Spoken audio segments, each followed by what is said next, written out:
بسم اللہ الرحمن الرحیم۔ محترم ناظرین، السلام علیکم ورحمۃ اللہ وبرکاتہ۔ خواب کی تعبیر کے سلسلہ میں ایک نئی ویڈیو کے ساتھ میں آپ کی خدمت میں حاضر ہوں۔ تو شروع کرتے ہیں آج کی یہ ویڈیو۔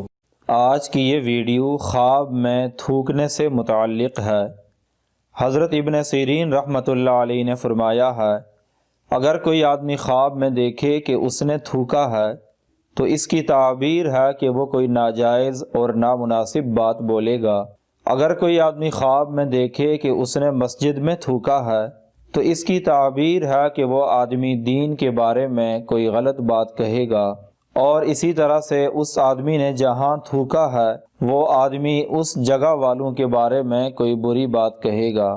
اور اگر کوئی آدمی خواب میں دیکھے کہ اس نے زمین پر تھوکا ہے تو اس کی تعبیر ہے کہ صاحب خواب اپنا نقصان دیکھے گا۔ اور اگر کوئی آدمی خواب میں دیکھے کہ اس نے درخت پر تھوکا ہے تو اس کی تعبیر ہے کہ صاحب خواب عہد شکنی کرے گا اور جھوٹی قسم کھائے گا۔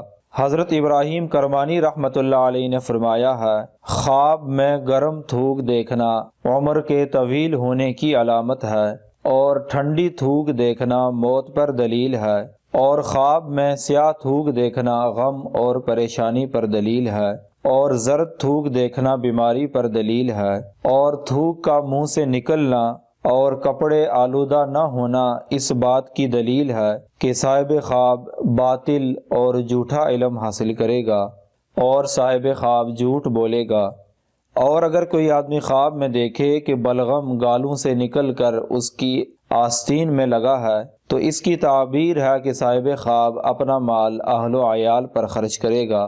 حضرت جابر مغربی رحمۃ اللہ علیہ نے فرمایا ہے، اگر کوئی آدمی خواب میں دیکھے کہ کسی نے خون والا تھوک اس کے چہرے پر ڈالا ہے تو اس کی تعبیر ہے کہ لوگ اس کو طعنے ماریں گے۔ اور اگر کوئی آدمی خواب میں دیکھے کہ خون تھوک سے ملا ہوا تھا تو اس کی تعبیر ہے کہ صاحب خواب حرام کھائے گا اور جھوٹ بولے گا اور اپنا کیا ہوا وعدہ وفا نہیں کرے گا۔ اگر آپ کو یہ ویڈیو اچھی لگی ہے تو برائے مہربانی اسے لائک کریں اور زیادہ سے زیادہ شیئر کریں۔ اگر آپ بھی کسی خواب کی تعبیر جاننا چاہتے ہیں تو اس ویڈیو کے نیچے کمنٹ کریں یا ہمارے واٹس ایپ نمبر پر رابطہ کریں۔ وآخر الدعوانا ان الحمد للہ رب العالمین۔